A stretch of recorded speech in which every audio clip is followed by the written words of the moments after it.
This is Meri at the Meri Atelier, and this video is a design team video for Gina B. Ahrens.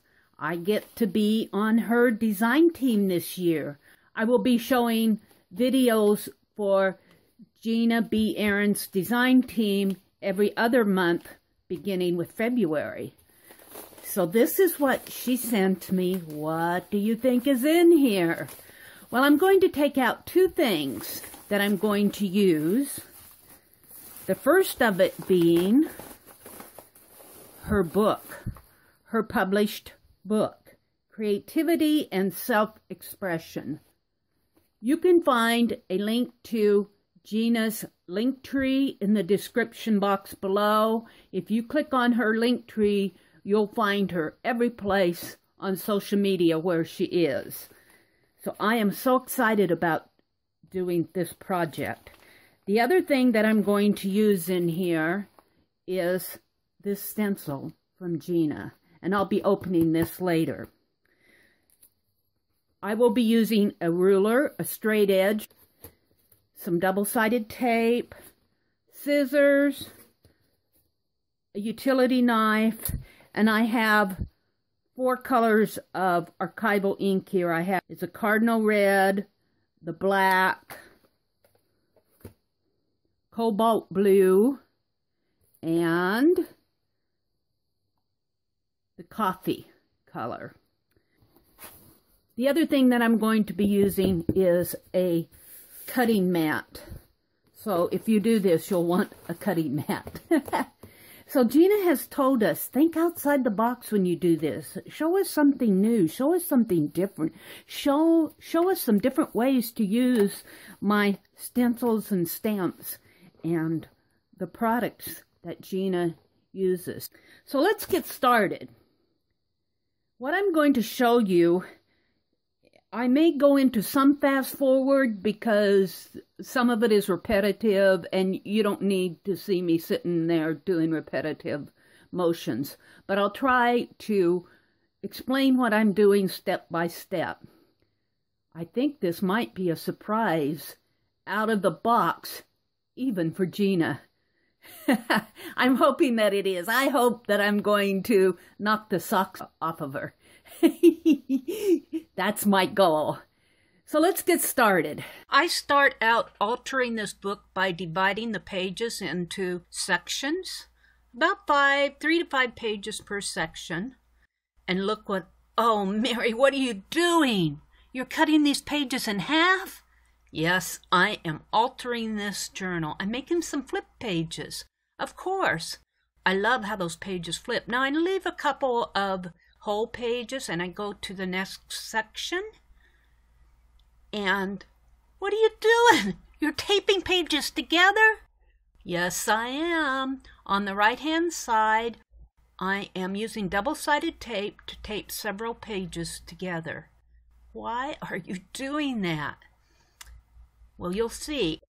I put this envelope underneath so I don't cut through everything, and I just cut right down vertically through the center of the page. And look, I have some flip pages, and the left side is still bound to the book, and the right side flips open. I really am going to enjoy working on these. Now in the next section, I am going to, again, cut horizontally, but with a different twist on this. I will fold the top side under on the underneath, and then on the bottom side, I will tape the pages together again, yes. And then I cut vertically that half section and just move it up a little on the bottom last page, just juxtaposition it. So I have, well, you can see I can still work on these pages. I can still do the prompts, but look at the way those pages are flipping. There's almost 3 types of flips. Now in the next section, I cut about 2/3 of the way down and tape the pages, which will be at the top of the book. And then I cut about 3/4 of an inch from the margin, but not quite up to the top. And that will cause a flip of those pages opening to the top, and then the bottom will flip over to the side. Just different configurations of flips through this book. Now we're at the last section of the book, and I have to say this is the one where it was the most challenge to me. I am taping several pages together. At the top, right-hand side, about halfway to the center. You'll see that happening here, and then I'm going to cut vertically all the way down, and that will cause a flip on the right-hand side that will flip open. But I make a mistake and I slice through the back cover. I didn't mean to do that, so I get out some Tim Holtz washi tape and tape it on the inside. I'm going to put clear tape on the back. Now I want the left-hand side to flip open toward the bottom, so I'm using double-sided tape again, and I'm taping the left-hand side together at the bottom, and about 2 inches down and about 1 inch in, I cut a horizontal and a vertical cut, and then those pages open to the back. Okay, I have finished reconfiguring this journal. Now, I'm going to show you in fast forward how I configured this, but I know that there are some people who are going to want more specific directions. I will at some time in the future show a slower video of how I configured the pages. I loved doing this. Gina said, think outside the box, so I took that as literal direction. The front matter of the book I left alone, especially her signature.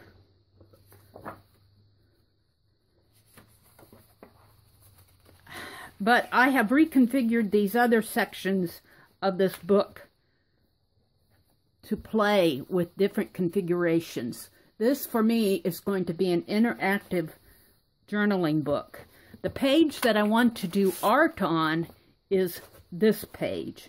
I really do like this page. She says, how can you make something fabulous out of something unexpected and express it here? Well, I'm hoping that the way I configured this book is going to be unexpected for Gina. But on this page, I'm going to use one of Gina's stencils. You can find her stencils and her stamps at her Etsy shop, www.etsy.com/shop/Gina B. Ahrens. I start out by using a piece of felt, scrap felt that I just had in my stash. Nothing special about the felt. I'm using the different colors of archival ink that I have, the blue, the red, the coffee, and the black. I do not change my stamp pad in between. So even though that red is a very bright color, you will see that when I change to the blue and the coffee and then back to the red, it really does blend in those colors. See, I'm getting a purple between my blue and red there. And I just love how muted this stencil is. The ink's on the page, and the stencil really is repetitive of the design that Gina already has sketched on that page. I felt like the page, the printed page, and the stencil were very complementary to each other, and I really had fun just stenciling in with different colors of ink, letting them fall into the background. And I'm stenciling in a very traditional sense of stenciling. This is not any new stenciling technique. This is just playing with the stencil on the page, just getting a background in there. And it is very much going to be a background because you'll see that I can't stop here. I just have to keep going on this page. I'm putting some darker red on there, and it's turning into a lovely lavender color across that blue. I'm really loving how those colors are blending together.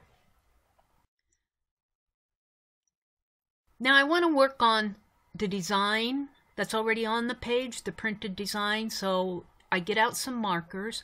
I get out that big white Biggie marker, but I don't use it very much because it does not pop on the page at all like I was expecting.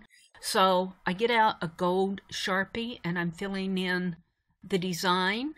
This design was already printed on the page, but it goes so much with the stencil. Bordering the page with the gold and the inner border there, I bring that out. Now, I am thinking that I'm going to use this black marker on, it's almost forming a framed effect on the page, and I'm only using portions of that stencil to almost frame out the center design. And I really do like what's happening here. Now I'm using my fine line paint applicator to draw in the lines of the stencil. And you're asking, well, why? Why aren't you just using a pen? And that's because with the craft paint in the paint applicator, when it's dry, it gives a very embossed line. Now I'm just scribbling the ABCs on the border. It really does frame it out. I'm really at this point just playing. And that's what this page is all about. It's really stretching me outside my normal style. This is really more abstract than I traditionally work. But isn't that the goal of this workbook? To stretch your creativity out of the genre that you would normally work in. I have to say blues and lavenders and pinks are not in my color palette. The golds are, and certainly the coffees are, but those blues and pinks really are not my traditional colors. I'm very happy with how this page is turning out. I like it. I'm glad that I used it as a full page. However, who knows what I might do? I might end up cutting out portions of it. We'll see. Just enhancing some of the shapes on the page. I really am liking it.